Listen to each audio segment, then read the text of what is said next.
টাকা দেন। নবী আমার বলে, সাহাবীরা রে, এই জমিন থেকে আল্লাহ গাছ উৎপাদন করে দিয়েছে, কতগুলো খেজুর গাছে দেখতে পাইনি, একটা খেজুর আমারে দেয় না, দেয় না। আকাশের দিকে তাকায়া বলে, আল্লাহ এটা কেমন পরীক্ষা? আল্লাহ বলো, তোমার সাহায্য কি আসবে না?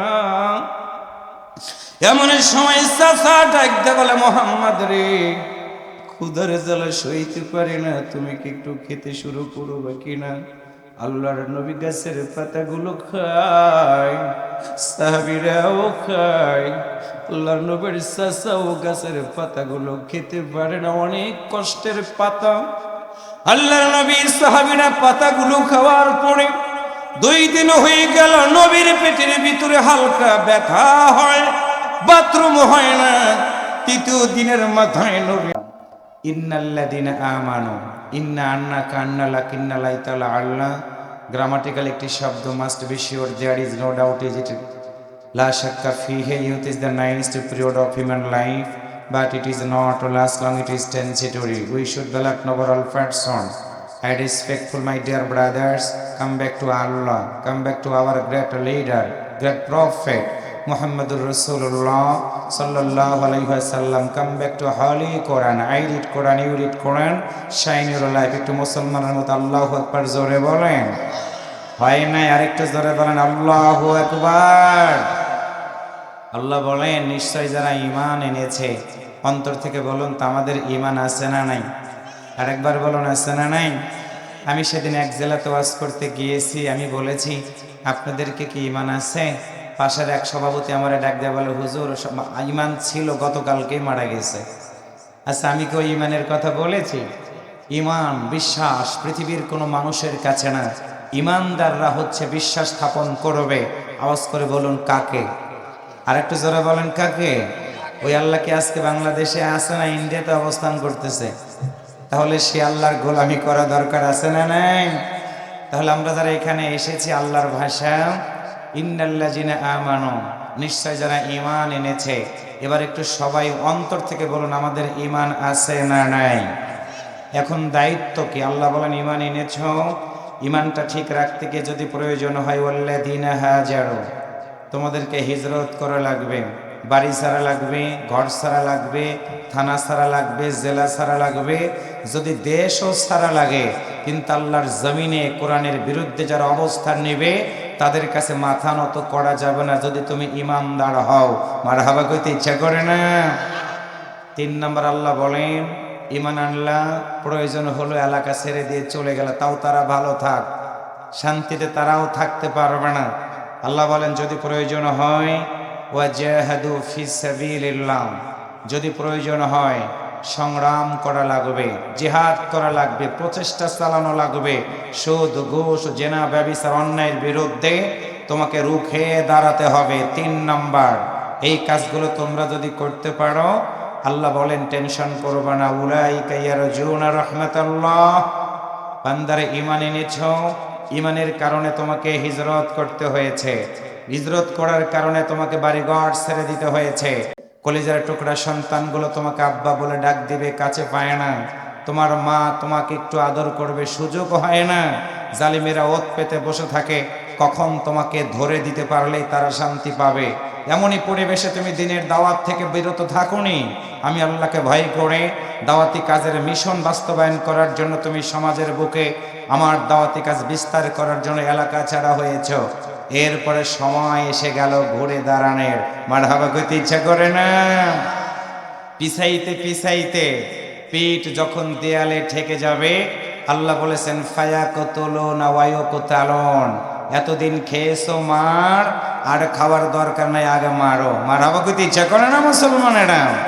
আল্লাহ বলেন, পিছাইতে পিছাইতে পিঠ দেয়ালে ঠেকে গেছে, যদি প্রয়োজন হয়, আল্লাহ তাআলা বলেন সুন্দর করে কোরআনুল কারীমের ভাষায়, ওয়াজাহাদু ফিস সাবিলিল্লাহ, প্রয়োজন যদি হয় সংগ্রাম করা লাগবে আমি আল্লাহর জন্য। 3টা কাজ, 1 নম্বর ঈমান, 2 নম্বর হচ্ছে হিজরত, 3 নম্বর হচ্ছে সংগ্রাম। 3টা কাজ করার দায়িত্ব হলো আমাদের। আল্লাহ বলেন, ইয়ারজুনা রাহমাতাল্লাহ, 3টা কাজ তোমরা যদি করো, আমি আল্লাহ 1 নম্বর সুসংবাদ দিলাম, তোমাদের উপরে আমি আল্লাহর রহমত নাজিল হবে। এবার বেটা চলার মতো আল্লাহ সুবহানাল্লাহ বলেন, ইয়ারজুনা রাহমাতাল্লাহ, আল্লাহ বলেন আমার পক্ষ থেকে রহমত নাজিল হবে। চোখ দিয়ে তাকান, কান দিয়ে শোনেন, বিবেক দিয়ে চিন্তা করে দেখেন তো আল্লাহর রহমত এখন আছে না নাই? আরো জোরে বলেন আছে না নাই? আল্লাহ বলেন শুধু আমার রহমতই হবে না, উলাইকা ইয়ারজুনা রাহমাতুল্লাহ, বান্দারে শুনে রাখো আমি আল্লাহ শুধু রহমতই দিব না, আল্লাহু গফুরুর রহিম, দুনিয়াতে বেঁচে থাকতে তোমাকে রহমত দিব, মরে যাবা রাখবে কবরে, আমি আল্লাহ তোমার গুনাহ খাতাগুলোকে মাফ করে দিব। পাবনা জেলার ভাইয়ের, আপনাদের জীবনে কি গুনাহ আছে? আওয়াজ শুনে মনে হচ্ছে সব ফেরেশতা বসে আছে। একসাথে বলুন তো, আমাদের জীবনে গুনাহ আছে না নাই? আরেকবার বলুন আছে না নাই? তাহলে দুনিয়াতে রহমত আশা করব, মরে যাওয়ার পরে গুনাহ খাতা মাফ করে দিয়ে আল্লাহ জান্নাতে দিবে। সেই জান্নাতে যাওয়ার জন্য যতদিন বাঁচবো পৃথিবীতে কাজ করব 3টা। একসাথে বলেন কয়টা? পিছনের ভাইরা বলেন কয়টা? সামনের ভাইরা বলেন বলেছেন কে?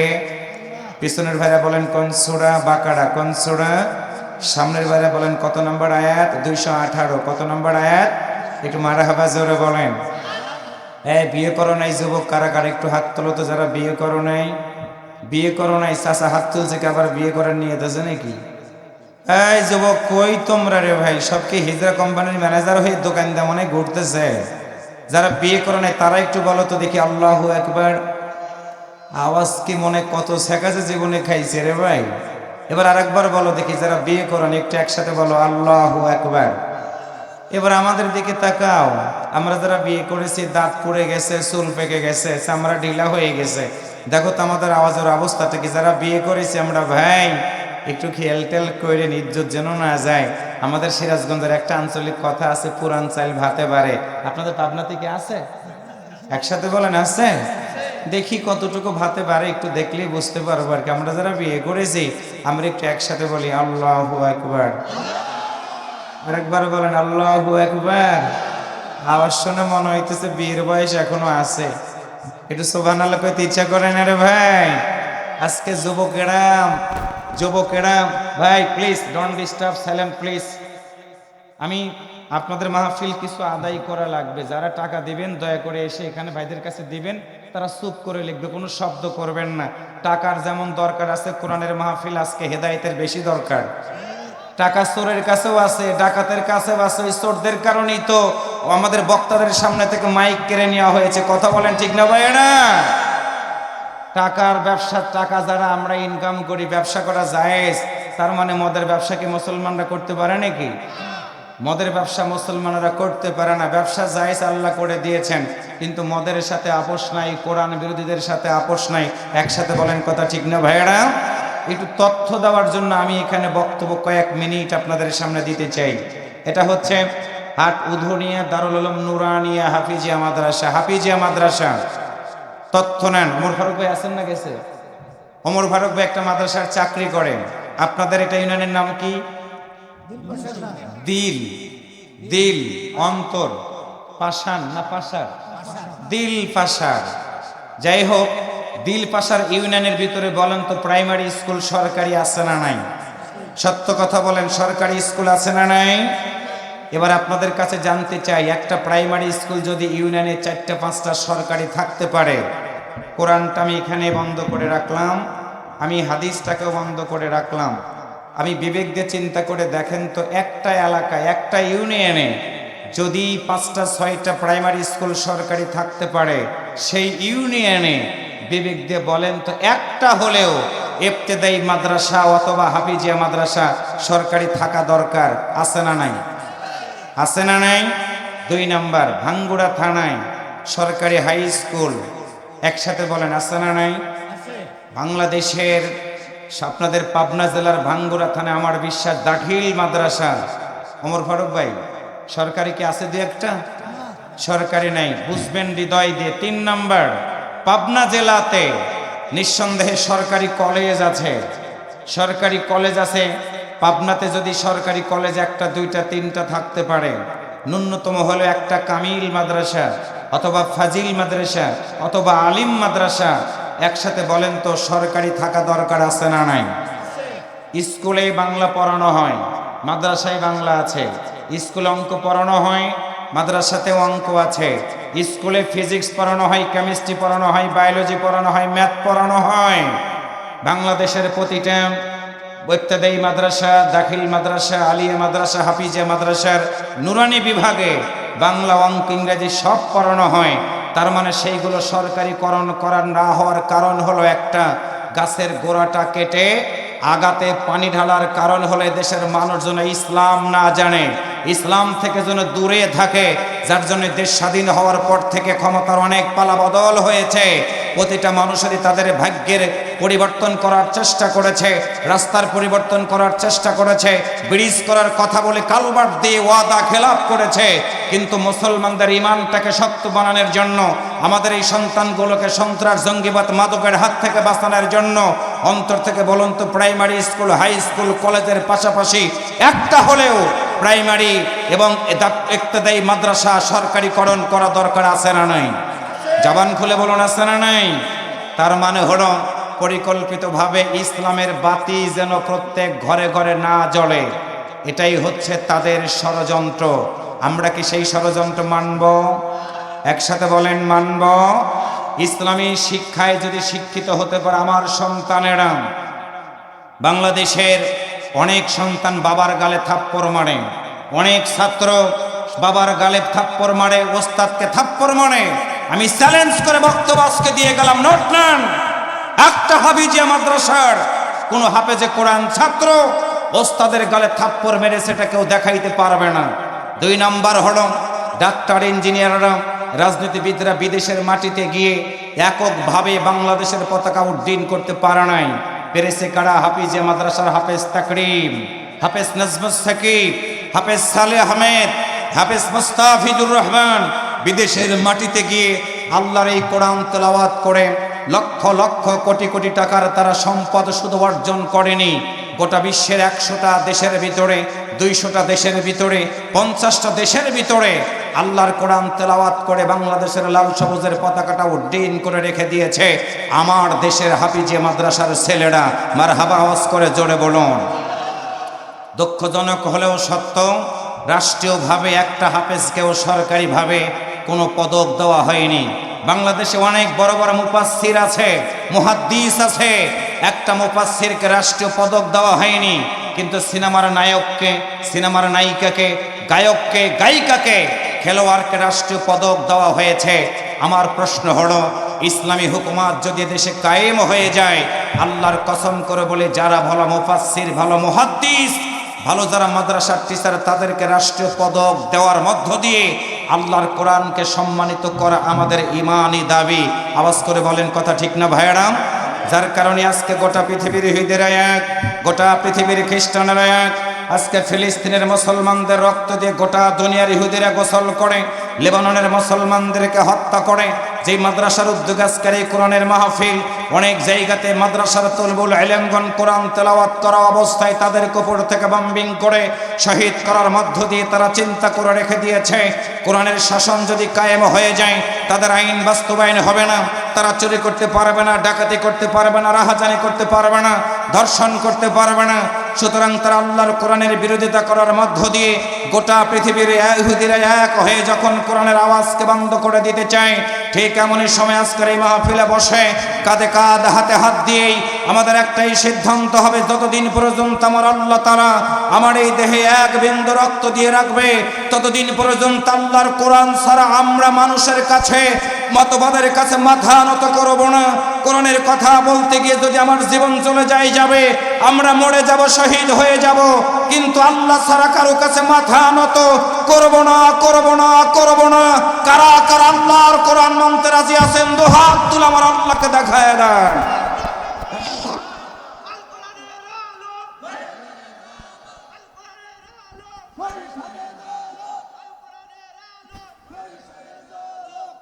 লিল্লাহি তাকবীর বলা উচিত, একটু আল্লাহু আকবার জোরে বলেন। আপনাদের আজকে নতুন করে আমাকে স্লোগান শিখাইতে হবে, স্লোগান মুখস্থ করে যান। নারায়ে তাকবীর, একসাথে বলেন নারায়ে তাকবীর। গুলো আল্লাহর নবী সাহাবীদেরকে নিয়ে বলে, সাহাবীদের ভিতরে পিন পতন, নীরবতা শুরু হয়ে গেল। একটু আল্লাহু আকবার জোরে বলেন। আল্লাহর বান্দারা, এমনি করে আল্লাহর নবীর দ্বীনে জিন্দেগিটা জুবাইর ইবনে আওমের কানের ভিতরে পৌঁছে গেল। যুবক মানুষ জুবাইর ইবনে আওমের বাবা পৃথিবীতে নাই। চাচাকে বলল, চাচা তুমি বলো, আরবের বুকে একজন মহামানব এসেছে, নামটা কি? চাচা ডাক দে বলে, লোকেরা বলে তার নাম হলো মুহাম্মদ। সবাই বলেন সাল্লাল্লাহু আলাইহি ওয়াসাল্লাম। একটু মারহাবা জোরে বলেন, আর একটু জোরে বলেন। জুবাইর ইবনে আওম বলল, চাচা আপনার কাছে জানতে চাই, আমার বাবা নাই। চাচা বলেন তো মুহাম্মাদের চরিত্রটা কেমন? জুবাইরের চাচা বলে, ভাতিজা আকাশের নিচে জমিনের উপরে তার মতো চরিত্র আর কারো হয় না, কারো হয় না। জুবাইর ইবনে আওম বলে, চাচা চরিত্র তার ভালো, তিনি কি কথাগুলো বলে? জুবাইর ইবনে আওম বলল, চাচা বলেন সেই মুহাম্মদ কি কথাগুলো বলেন? এমন সময় জুবাইরের চাচা ডাক দিয়ে বলে, শুনে রাখো, আব্দুল্লাহর বেটা আমাদের বাগদাদার ধর্মে চুনকালি লাগায়া আল্লাহর কোরআনের কথাগুলো বলে। জুবাইর ইবনে আওম বলল, চাচা বলেন ওই কোরআনটা মানলে নবী কি কোনো সুসংবাদ দিয়েছে? এমন সময় জুবাইর ইবনে আওমের চাচা ডাক দিয়ে বলে, ভাতিজা রে, আব্দুল্লাহর বেটা মুহাম্মদ বলেছে কোরআনটা মানবে যারা, এই জীবন শেষ হওয়ার পরে মরে গেলে আল্লাহর জান্নাতে তারাও অবস্থান করবে। সুবহানাল্লাহ জোরে বলেন। এমন সময় ভাতিজা জুবাইর ইবনে আওম চাচার দিকে লক্ষ্য করে বলে, চাচা আমি একদিন থাকবো না, বাবা নাই আমার। যেই নবীর কদলটা করতে গেলে, যেই নবীর কথা মানতে গেলে মরে যাওয়ার পরে নবীর সাথে জান্নাতে থাকার সুযোগ হয়ে যাবে। চাচা আমি সিদ্ধান্ত নিলাম ওই মুহাম্মাদের উপরে ঈমান আনলাম। এতটুকু বলা মাত্র জুবাইর ইবনে আওমের চাচা রেগে গিয়ে বলল, জুবাইর রে, এতদিন ছিল তুমি আমার কলেজের টুকরা ভাতিজা, আজকে মুহাম্মাদের দলের লোক হওয়ার কারণে এমন শাস্তি তোমার দিব রে, যেইটা কোনোদিন চিন্তা করো নাই। আপনার একটু আওয়াজ করে বলুন তো, হায়াত এবং মৌতের মালিক কে? আল্লাহর বান্দারা, জুবাইর ইবনে আওমকে গ্রেফতার করা হলো। আপন চাচা বাড়িতে নিয়ে যাওয়ার পরে প্রস্তাব দিল, ও ভাতিজা তুমি মুহাম্মাদের কালেমাটা ছেড়ে দাও, যদি ছেড়ে দাও তোমাকে আমার সম্পত্তির সব অংশ তোমাকে বুঝাই দিব। এমন সময় জুবাইর বলল, চাচা বাবা নাই, বাবা নাই, বাবার একটা ভাগ আমি জুবাইর নিঃসন্দেহ পাই, সেইটা আপনি আমাকে দেন। জুবাইর চাচা বলে, না না সেইটা আমি দিব না। এমন সময় ডাক দিয়া বলে, চাচা সম্পদ আমার দরকার নাই, মুহাম্মদ নবীকে আমার বেশি দরকার। মারহাবা জোরে বলেন। জুবাইর ডাক দিয়ে বলে, চাচা জন্মিছে একদিন মরেও যাব, আমার মনের ভিতরে বড় আশা, ওই নবীর সাথে আমি জুবাইর জান্নাতের ভিতরে থাকতে চাই। আল্লাহর বান্দারা এতটুকু কথা বলা মাত্র জুবাইর চাচা ডাক দিয়ে বলে, ভাতিজা রে, না না না না। যুবকদেরকে ডাক দেওয়া হলো, যুবক তোমরা শুনে রাখো, 2001 সালে 28 অক্টোবর লগি বইটার তাণ্ডব চালায়া মানুষ মারার পরে লাশের উপরে উল্লাস প্রকাশ করেছে। মানুষ মরে যাওয়ার পরে তার উপরে আর নির্যাতন করা কোন ধর্মের ভিতরে এটা মানায় না। আল্লাহর বান্দারা ওই দিক থেকে শুরু হয়ে গেছে রে। ইসলাম যারা মানে না তাদের বুকও নাই, পিঠও নাই, ইমানও নাই, আমলও নাই। একটু আওয়াজ করে বলেন কথা ঠিক কিনা? একটাই শুধু ধান্দা, তাদের ক্ষমতা। জুবাইর ইবনে আওম ডাকদা বলেন, চাচা সম্পত্তি দরকার নাই, আমাকে ছেড়ে দেন, আমি চলে যাব। সঙ্গে সঙ্গে যুবকদেরকে বলেন, আমার জুবাইরের হাত বাঁধো। আপন চাচা ভাতিজারা দুইটা হাত বেঁধে দেওয়া হলো। যুবকদেরকে বললে, এবার তোমরা আমার সামনে দুইটা পা বাঁধো। আল্লাহর বান্দারা ইসলাম গ্রহণ করার কারণে জুবাইরের হাত বাঁধা হলো, দুইটা পা বাঁধা হলো, দুই হাত বাঁধা, দুইটা পা বাঁধা, পিছন দিক থেকে ধাক্কা মারা হলো। ধাক্কা মারা মাত্র যুবক মানুষ পড়ে গেল সামনের দিকে। জুবাইরের চাচা বলল, একটা তালাই নিয়ে আসো, একটা মাদুর নিয়ে আসো। জীবন্ত মানুষটাকে ওই তালাইয়ের উপরে উঠাই দিয়ে লাশ পেছানোর মতো জুবাইরকে পেছানো শুরু করে দিল। আল্লাহর বান্দারা লাশ পেছানোর মতো যুবক মানুষ জুবাইরকে পেছানো হলো। জুবাইর ডাক দিয়ে বলে, চাচা না না না না, আমার হাত বাঁধা পা বাঁধা, আমাকে তোমরা তালাইয়ের ভিতরে পেছাইও না, আমাকে তোমরা ছেড়ে দাও। আল্লাহর বান্দারা তাদের মনটা গড়ল না, তালাইয়ের ভিতরে যুবককে পেছায়া তালাইয়ের একটা পাশ বন্ধ করে দিল তারা, আর একটা পাশ খোলা রেখে সেইখানে আগুন ধরে দিল। তালাইগুলো পুড়ে পুড়ে জুবাইরের গোটা শরীরের উপরে আগুনের তাপ লাগে। চিৎকার করে ডাক দিয়ে বলে, চাচা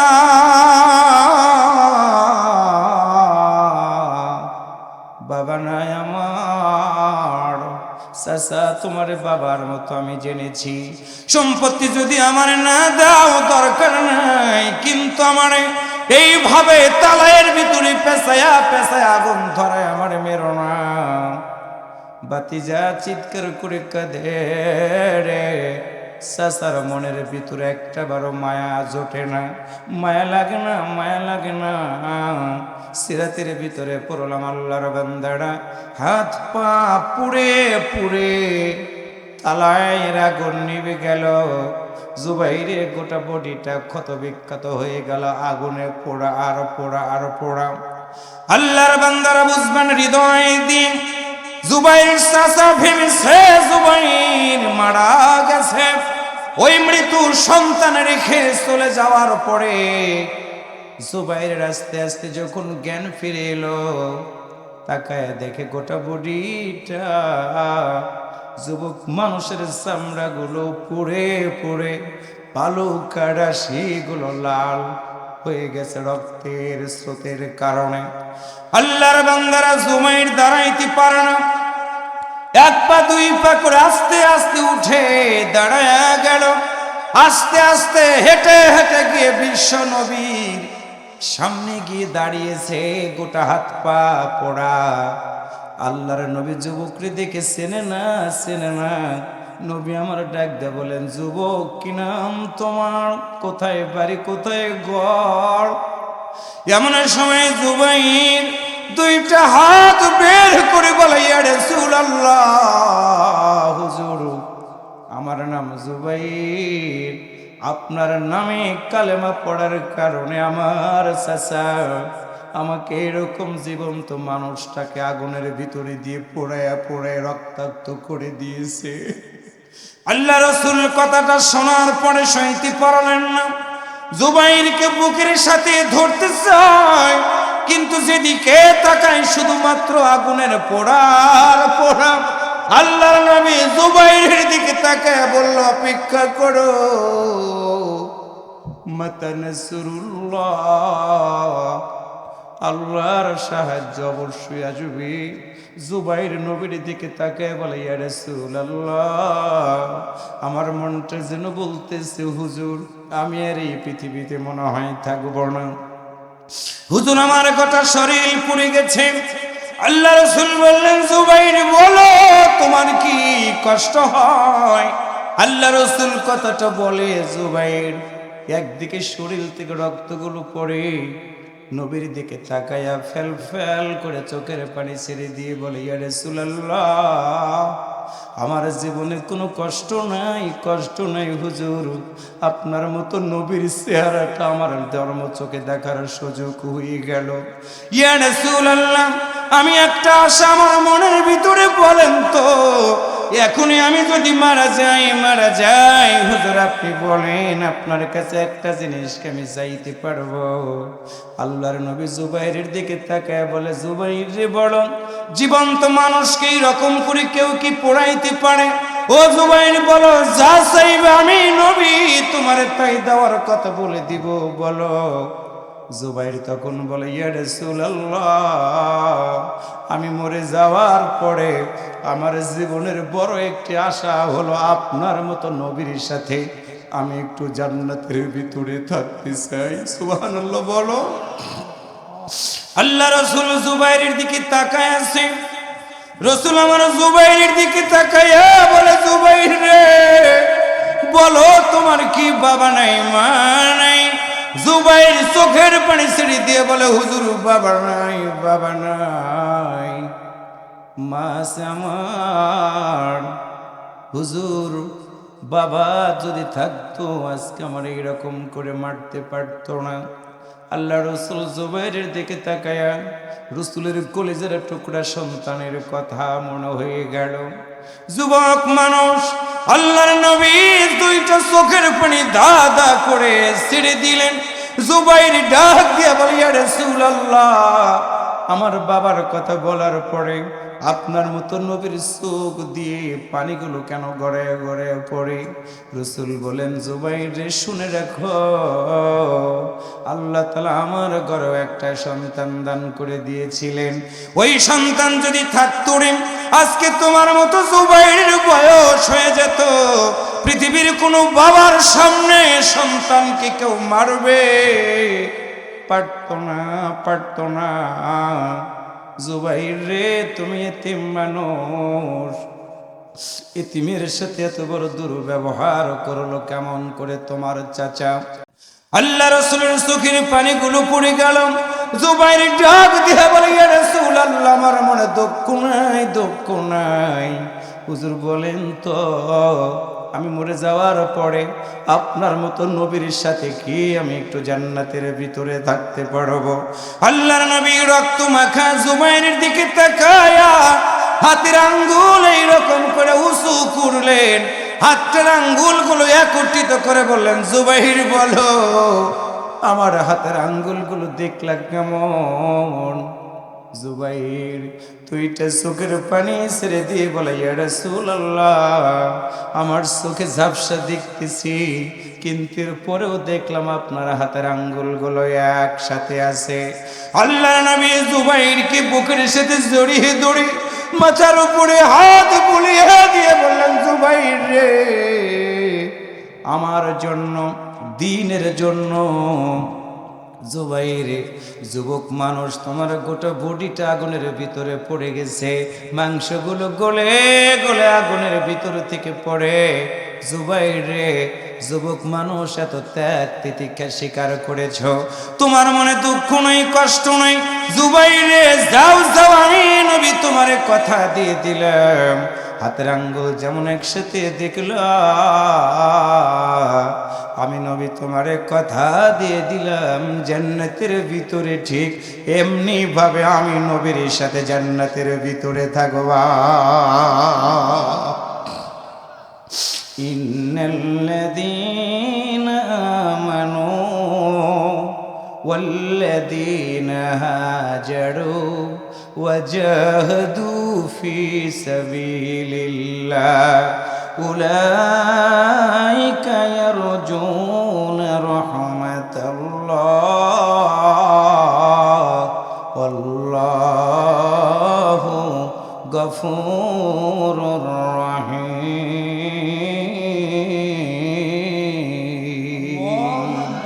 আরেকটু জোরে বলেন আল্লাহু আকবার। সম্মানিত যুবকেরা, তরুণেরা, পর্দার আলে মা বোনেরা, লম্বা করব না আর। সেই যুবকেরা এখানে মাদ্রাসা তৈরি করেছে, শুনবেন ভালো করে, বুঝবেন ভালো করে। আল্লাহর বান্দারা, আপনি কেমিস্ট্রি পড়াবেন, আমি নিষেধ করে নেই, ফিজিক্স পড়াবেন, নিষেধ করে নেই। আর একটা হাদিস বলে আলোচনা শেষ করে দিব।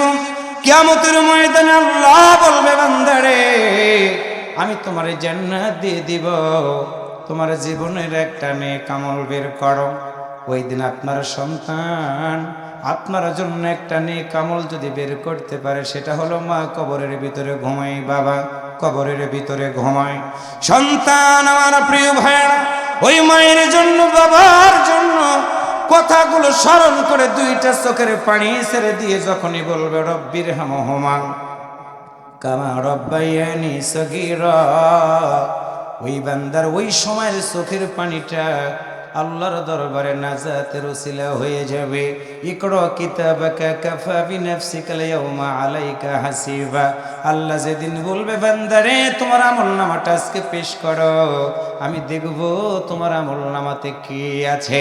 ওই দিন যদি আজকের মাহফিল, আজকের আলোচনা আল্লাহর নবীর ঘরের জন্য অর্থনৈতিক সহযোগিতা, আমাদের এক ফোঁটা চোখের পানি বের হওয়ার দৃশ্য আজকের মাহফিল রেকর্ড হইতেছে, আমি রাকিবুল থাকবো না, কিন্তু একদিন দুই দিন পরে 10 বছর 20 বছর পরে ভিডিওগুলো দেখে দেখে বলবেন এইটা আমাদের পাবনার ওয়াজ। আল্লাহর বান্দারা ভিডিও দেখে যদি চেনা যায়, কিয়ামতের ময়দানে কিরামান কাতিবিন আপনার আমলনামাগুলো হাজির করবে। আল্লাহ বলবে বান্দারা দেখো তো এইটা তোমার আমল কিনা। ওই দিন দেখবেন আপনারা চেয়ারে বসা, আপনারা সামনে বসা, কম্পিউটারের হার্ড ডিস্কের ভিতরে রেখে দেওয়ার পরে সুন্দর করে যেমন দেখা যায় 1 বছর 10 বছর পর মরে যাওয়ার পর আল্লাহ যেদিন বলবে পড়ো তোমার আমলনামা, ওই দিন আমলনামা পড়ার সময় যখনই দেখব কোরআনের মাহফিলে বসে কোরআনের পক্ষে আমরা আন্দোলন করেছি, আল্লাহু আকবার জোরে বলেন। কোরআনের মাহফিলে বসে আল্লাহর আইন, সৎ লোকের শাসন, শোষণ মুক্ত সমাজ গঠন করার জন্য সাহাবীদের জীবনীগুলো শুনেছি, নিজেকে সিদ্ধান্ত নিয়েছে একদিন মরে যাব, আল্লাহর জমিনে দিন কায়েমের ভূমিকা পালন রাখব।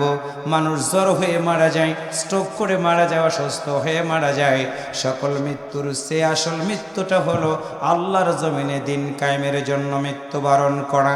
এই দৃশ্য যেদিন আমরা দেখব রে, আল্লাহ তখন ডাক দিয়া বলবে আইয়াতুহান নাফসুল মুতমাইন্না ইরজি ইলা রাব্বিকি রাদিয়াতাম মারদিয়া ফাদখুলি ফি ইবাদি ওয়াদখুলি জান্নাতি।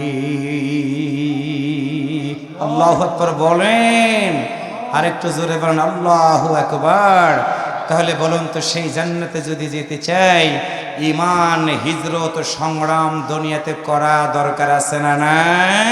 কারা কারা ঈমান ঠিক রাখার জন্য তৈরি আছেন একটু দুটি হাত তুলে আমার আল্লাহকে দেখায় দেন। হাত নামান, আল্লাহ তাআলা কবুল করুক। আমরা একসাথে আওয়াজ করে বলি আমিন, আর একটু জোরে বলি আমিন। প্রস্তাব করছে আগামী বছর এই ময়দানে সুন্দর আকারে একটা কোরআনের মাহফিল হোক। এটা আপনারা চান? একসাথে বলেন চান? যারা চান আপনি আপনাদেরকে আরেকবার একটু কষ্ট দেব, যারা আগামী বছর এই কমিটির উদ্যোগে সুন্দর করে এই কোরআনের মাহফিল হোক, এটা যারা চান আমি তাদের উদ্দেশ্যে একটু বলতে চাই, যারা চান তারা একটু 2 হাত তুলে হ্যাঁ বলুন। সবাই হ্যাঁ বলুন। এই জান্নাতে মানুষ কারা একটু আল্লাহু আকবার কইতে ইচ্ছা করে না রে ভাই? আমরা তো সে আল্লাহু আকবার বলার মানুষ। আল্লাহু আকবার বলতে বলতে যারা ফাঁসির দড়ির দিকে দৌড়ায়, জিজ্ঞাসা করা হয় স্যার আপনি দৌড়াচ্ছেন কেন? ডাক দে বলে তোমরা দেখছো ফাঁসির দড়ি, আমি তো দেখছি জান্নাতের দরজা। সেই আন্দোলন, সেই সংগ্রাম, সেই কোরআন আল্লাহর নবীর উপর আল্লাহ নাজিল করে দিয়েছে। মুসলমান হিসাবে নবীকে যারা নবী হিসাবে মানেন, নবীকে যারা নেতা হিসাবে মানেন, তাদের অন্তত সেই কোরআনের বিধানের বাইরে গিয়ে মানব রচিত আইনের কাছে যদি মাথা নত করে জীবন চালান, শেষ হাদিস বলি কবরের ভিতরে রাখার পরে আপনাকে বলা হবে বিসমিল্লাহি ওয়া আলা মিল্লাতি রাসূলিল্লাহ, আল্লাহ রাসূল বলবে ফালাইসা মিন্নি, আমি তোমার কেউ না। ফামিন জুসা জাহান্নাম, তুমি জাহান্নামের ভিতরে চলে যাও। সেদিন কোনো নেতা, দার্শনিক, বৈজ্ঞানিক, অর্থ ক্ষমতা দিয়ে রাসূলের সামনে দাঁড়ানোর মতো ক্ষমতা কারো কি থাকবে? একসাথে বলেন থাকবে? আজকে মামলা হয়ে গেলে ম্যাজিস্ট্রেট কোর্টে জামিন না হলে জজ কোর্টে জামিন হয়, জজ কোর্টে জামিন না হলে হাইকোর্টে হয়, হাইকোর্টে জামিন না হলে সুপ্রিম কোর্টে হয়। কিন্তু মরে যাওয়ার পরে যদি জাহান্নামের কোর্টে আপনার নাম একবার চলে যায়, সেদিন আপনি বাঁচতে পারবেন না। যার জন্য পায়ে ধরে বলে গেলাম, কান দিয়ে শুনবেন, চোখ দিয়ে দেখবেন, বিবেক দিয়ে সিদ্ধান্ত নেবেন, আর নয়, আর নয় মানব রচিত আইন। আগামী দিন হবে আল্লাহর জমিনে কোরআনের আইন। আল্লাহু আকবার, জোরে বলেন। আমরা সেই সিদ্ধান্ত নেব, একসাথে বলি ইনশাআল্লাহ, আর একবার বলি ইনশাআল্লাহ। এটার উপরে আমার আজকের আলোচনা, কারণ এই মাদ্রাসা থেকে এই আল্লাহর কোরআনই তেলাওয়াত করা হয়। সুবহানাল্লাহ কইতে ইচ্ছা করে না ভাই? আমি দোয়া করব, আমি মুসাফির মানুষ, সিরাজগঞ্জ জেলার মানুষ, এটা